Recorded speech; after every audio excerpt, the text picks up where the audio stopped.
from my perspective. So yes, so it might be it is the words of people working with people, and as I said earlier, it is. This contribution is from Marco Di Ruzio and Alessandro Rinaldi, but given the voice through Alessandro.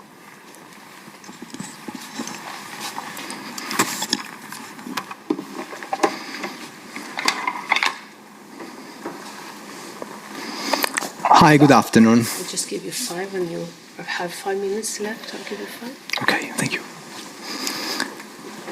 So, good afternoon. This morning, in our previous speech, we briefly introduced the Psi4 minor system. Psi4 minor community, actually. But what is a community? A community is a place and time where a group of people work for another group of people. And it's a place of sharing and experimentation that is often surprisingly two-way, a place where the exchange between the boys and educators lead to relational and growth dynamics for all those involved. And it's a reality that, by its very nature, which is reserved and protected, is difficult to describe. But today we will try to do it by using few keywords that we have identified and that we will present according to a timeline that goes from the boy's entrance to the community until his discharge at the age of 18 or later. And we will tell you about what we call the fine-tuning work that we try to put in place every day, starting from the chaos caused by migratory process, by the encounter with a different culture, and by the boys' previous life situations. A work that aims to educate and to provide tools to understand the culture of their host country, and to be autonomous and able to cope with the difficulties from the world outside the community walls. We try to provide them with a toolbox of practical skills and self-awareness adequate to fend for themselves. Armand, which is one of the boys currently in our community, he told us when he arrived that the way we spoke, the proxemics, the calmness in the voice of the educator who welcomed him, contributed greatly to dispel the fear of unknown. Imagine yourself being in his shoes, arriving in an unfamiliar place that you can hardly place on a map. Sometimes at night, sometimes several thousand kilometers away from home, with many new faces telling you what to do, explaining new rules, speaking in an incomprehensible language. And of course we use mediators who must be properly trained as the rest of the team. But even in this case, the disorientation and fear remain. It takes time to get to know each other. It takes time to trust each other. And it takes commitment on both sides. And from the educator's point of view, it's necessary to put oneself in the boys' shoes. If we were them, while maintaining the capacity for detachment. And that's empathy, which is a fundamental tool for those who work in social field. It's the ability to see the world as others see it, in a non-judgmental way, to understand the point of view of the other, their emotion, their feelings, while keeping them distinct from one's own. And this is such an important social skill. But while theory may seem easy, the practice is not. Asking oneself what the boy feels is a daily exercise that one must never stop doing. As we were saying, a boy arrived to the community, which is a new and unexpected place. The first thing to do is to welcome. Then we can begin to educate. And welcoming and educating are two distinct yet closely related phases. While welcoming, you educate. You welcome the boy as a person and as a bearer of personal instances, dreams, anxieties, fears, hopes, and family mandates. And it's not possible to educate without welcoming. Welcoming means having a good disposition towards the other. Symbolically, a person welcomes by extending his own arms. It's an atavistic gesture that is inscribed in the DNA of many mammals. And I open my arm, I expose my most vulnerable part, and I tell you that I trust you, and I ask you to do the same, to open your symbolical arms. But of course, we cannot expect the boy to immediately accept us and cooperate, to follow an ideal general standard program. Because there is no ideal general standard program. Every boy is unique. So each path must be tailor-made and designed after the necessary time of knowledge and listening, observation. We write it down after 2 months they arrived in a community. To understand, an educator must know how to wait, be patient, and listen. We must not press the boy. We must not exerting any form of inquisitive pressure. After all, we are not a police station. That's not our role. But sometimes it's not easy. It's not easy to leave space for time. Making room for time means coming to terms with ourselves, with our own curiosity, with our own anxieties, the anxieties to find solution to problems, to help as quickly as possible. But it means also coming to terms with our fears of taking a wrong approach, the fear of being judged by our colleagues for not having acted immediately. And the inner work of the educator is important, because one has to be constantly aware of their own difficulties, and at the same time to maintain a role that is both professional and human. So the fine-tuning work must be done not only towards the boys, but towards ourselves first. It's a constant self-observation, adjusting oneself, questioning oneself, and trusting one's professionalism. Sometimes those working in this field find themselves questioning what is the balance or the equidistance point between professionalism and affectivity. Working with people, with minors in our case, in an intensive context like the community, makes developing strong relationships and affectivity inevitable. Inevitable as the fact that each of us often has one's favorite. But do such facts undermine our professionalism? Is it possible to be professional without developing affectivity? And the answer that even during our team's therapeutic supervision, we manage to give ourselves cannot be clear-cut. It is precisely within this question that the great difficulty of our work lies. Each boy is a bearer of a specific needs and requires a personalized approach that is subject to constant remodeling. We will tell you that the educator's emotional response to those questions may vary from day to day and sometimes from an hour to another. It is part of the educator's life to get angry, to invest emotionally in the boys, to get involved, to rejoice in their victories and to be saddened by their defeats. And the technical and theoretical skills, the experience gained on the field, and the difficult work of self-observation are the tools the educator must possess in order to find a balance between being a professional and a human being. In other words, to be a good educator. And when someone is not able to restore this balance, the rest of the team intervenes. So the team itself is another recalibration tool for all team members. It helps to keep the right distance between an educator and a boy. We've mentioned variability a couple of times so far, talking about how the feelings change every day and sometimes every hour, how the work has to be recalibrated according to the circumstances and the moods of the boys. So the dimension of time is indeed the most complex dimension within which the community exists.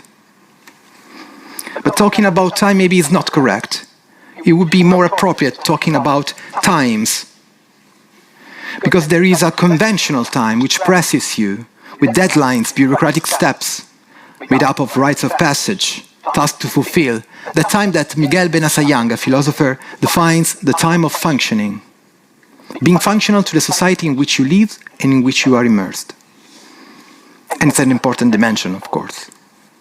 But there is another, more intimate dimension, the one of inner time, which travels at another speed following completely different logics. This is the time of being, the time of existence. And always, in our experience in the community, these two dimensions are in conflict with each other. Because, of course, we work in part to integrate and make the boys autonomous. We work to make them right holders even in the eye of the society. From a legal point of view, for example, helping them to register with the national health system, to obtain a resident permit, an ID card, to get a driving license, to go to school, to start an internship, and so on. These are all things that require many steps and time frames. And sometimes you have to hurry because there are deadlines that do not allow delays. And sometimes the times are very long, punctuated by laws, rules, office hours, visit by social workers, and verification of the personalized educational project. So the boy is caged by this system. And all this doing, all this attention on making the minor a functional and functioning subject always clashes or just don't match with his psychological needs. With the most private dimension of time, which is the inner time. The inner time is the time of growing up, of resting. And please let us remember that often for the first time, a boy welcome to our community or to a community has the possibility to sleep without fear, eat, rest, without the anxiety of having to live again or to stay safe. It's a time of re-elaboration of one's experience, of one's own migratory path, or one's own shortcomings. It's a time to mature, to come to terms with the family's expectations, to perceive oneself as an autonomous subject from the family of origins. Most young migrants are the chosen one by their families, those on whom the families invest, getting into debt in order to send them to the West in the hope that they have fortune and they are able to send money back. And the boy very often tells us about the burdens that comes with such an expectation. And it is impossible to give a predefined timeline to this. Another example, Umar. Umar, another boy which is currently in our community, he fled his country because he was kicked out of home by his family and is being persecuted because of his sexual orientation. And of course, he has a very good chance of obtaining a form of international protection because he's been persecuted in his country. But in order for this to happen, there are various bureaucratic steps to overcome. They're required to tell his story in front of many people, like educators, social workers, a special committee, and doing so according to a time frame and logics that do not take into account the individual's feelings. Umar, on the other hand, needs his own processing time, and before that, he needs to rest after a 2-year non-stop journey around the world, during which he faces things that would have knocked most of us out. And this time is not given to him. And such a synchrony is a sort of suffering.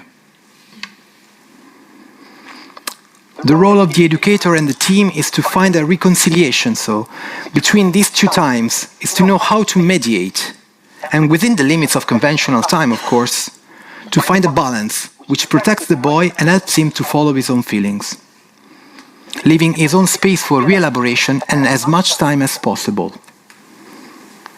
And among the techniques, an indispensable tool that we use in our community is the routine. Because routine is the point of contact between ordinary time and inner time. Routine leads to predictability, regulates the boy conventional time, and contributes to the serenity and to the process of resting, proper to inner time. Resting and re-elaboration. Routine gives predictability to action. Tonight is Veronica's shift, tomorrow is Jacopo's shift. Sunday night we eat pizza. And on my pizza, like every week, I put tuna, onion, ketchup. Bad choice though. The rule, by simplifying the outside world, eliminates many anxiety-generating aspects, produce serenity and frees up mental space that can be reallocated in another way, for example, to experience one's own age. Abu Bakr, at this stage of his life, after Libya and many other things, need to be alone with nothing else to think about, to listen to music, to play with toy cars. He's not yet ready to re-enter the world, the outside world. It's not his time yet.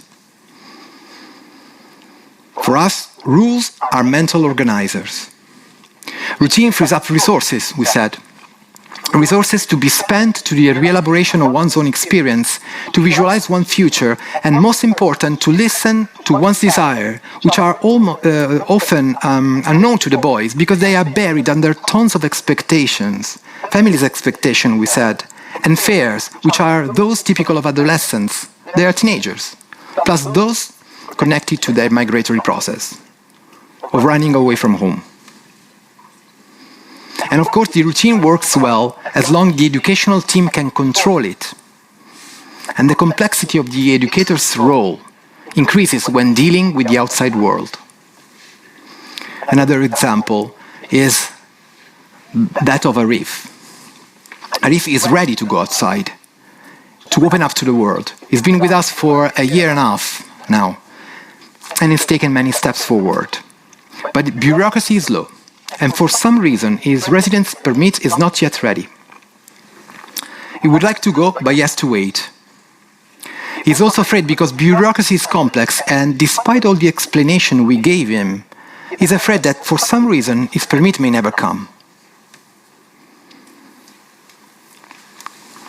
So that was bureaucracy. But talking about time, and we like to imagine it, and the educators report this experience on a daily basis as divided into day and night. Daytime is the conventional time. The conventional time of doing, of going to school, to work, to the doctor, eating, cleaning. There is a little space, but it is still there for inner dialogue, for reflection, for doing nothing. But on the other hand, the evening and night shift represent the inner time, the time of feeling, the time of being. The boys regain their own space. There is no hurry after dinner. Whoever wants can retire to their room, read, study, talk to friends, call their families or their girlfriend in Pakistan, or just think. And whoever wants can hang out in communal areas, watch a movie, play football, play the PlayStation, or find the door to the educator's door always open. And believe me, it's not unusual for the boys to go to him or to her and pour out their feelings, their fears and their dreams. Or they simply play a song they like, and from there they start to tell their stories. Every night, every shift a little more. And these are all things that could not find space during the day, which is the time of functioning. In the evening they can exist.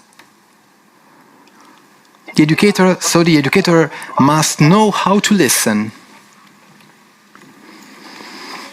which means respect everyone's subjective flow of time.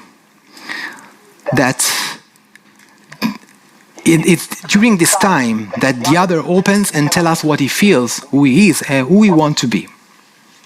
Or things that would hardly be told if we asked them directly, not respecting their time but our own. And inner time also presupposes the necessary time, which varies from person to person. To trust the other, to trust the educator, and to trust the entire team. After all, until recently, we were completely strangers who came into their lives. It's up to the boy to decide whether, how, when, and with whom, and I mean with which specific educator, to open up and tell what. And listening, of course, is not just something that you do with your ears. Listening means knowing how to wait without asking. Listening also means observing, picking up clues. It means to learn to read non-verbal language, the silence. And sometimes we've been wrong. It has happened to us that we fail to tune into the frequency of the boy, to the silent voice of a boy. And it's part of the job. You try to do your best, and sometimes you fail. And I could give you many examples, that's just one. Ramot crossed the Balkan route, crossed mountain passes, suffered hunger and thirst, cold and heat. And for him, mountains no longer represent a place of nature, of rest, of recreation. He told us many times about his bad experience during his on-foot journey. Despite of that, we went to a trip to what we imagine to be a magnificent canyon in the Apennine Mountains. And what happened there deeply disarmed us. Because at first he tried to mask his fears. Then he couldn't take it any longer and burst into tears, trembling and falling in a deep state of anxiety.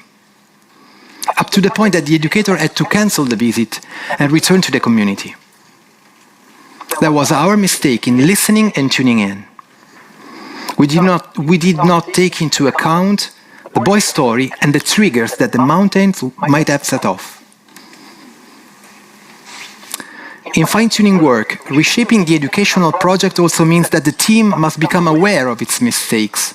For example, that of having totally failed to perceive a boy's fear of socializing with the outside world when considering the possibility of an internship. As soon as we realized our mistake, when the boy expressed anxiety after a few days, we recalibrated our shot and cancelled the internship. This boy, Abubakar, again, still needed his time, his place, his home at the moment. He wasn't ready. And speaking about home, what does home mean for a foreign boy who has left his far behind? The role of a community is also to act as a surrogate for one's original home. And however, the community is not a definitive place. Yes, it's a place of arrival, but also a place of transit and change. However, everyday life pushes you to forget the transitory nature of the community. It's an automatic and inevitable mechanism for the educator. Because boys become part of the home. Indeed, they become home. And perhaps it's this forgetting of the transitory nature of the welcoming system, without losing sight of our goals, that allows us to work alongside passion and professionalism. And please don't think it's just a romantic way of expressing ourselves. It's a method to protect ourselves as persons before being professionals, to find meaning in our work, to avoid burnout, and thus be effective in achieving our goals, which are the interests of the boys and the society. Home is a place separated from the context that tells of protection and safety. And it's precisely the physical place that for months, sometimes years, they no longer have had, that is a generator of security.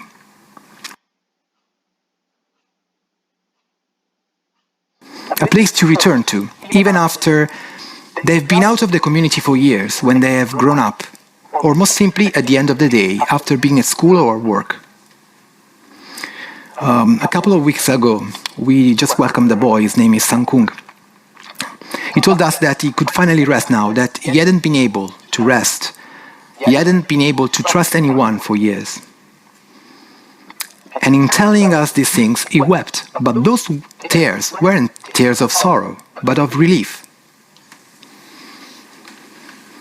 The community works because it's made of a group of people working for another group of people, day in and day out, within the same structure that everyone can call home. And at the end of the day, whatever happens, we can see each other at home.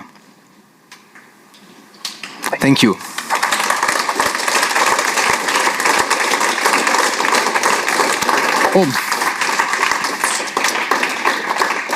We built this speech together with my colleague Marco, and that's a QR code. If you scan it, you can download a short manual to go deep into what I already said.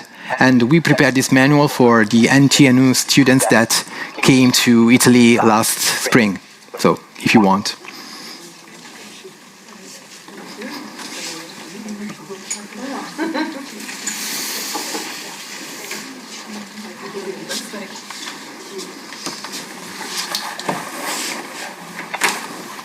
Thank you, Alessandro.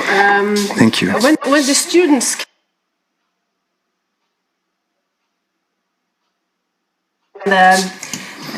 in the casa.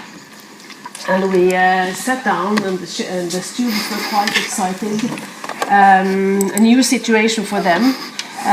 We had prepared from all sides, but I think it's not appropriate for everything. So when the students asked Marco and Alessandro, how do we do it? How do we start? And what can we do? And do we have any tips? You know, the students asked for tips. And so Marco and Alessandro said, we think the most important thing is to listen. So, and I think they did. And they found their way into the voice. So, and through listening, I think that we can develop new competence and also new knowledge. So, thank you. You have already got chocolate hearts. You can give it to Marco. So this is for Marco. Yeah.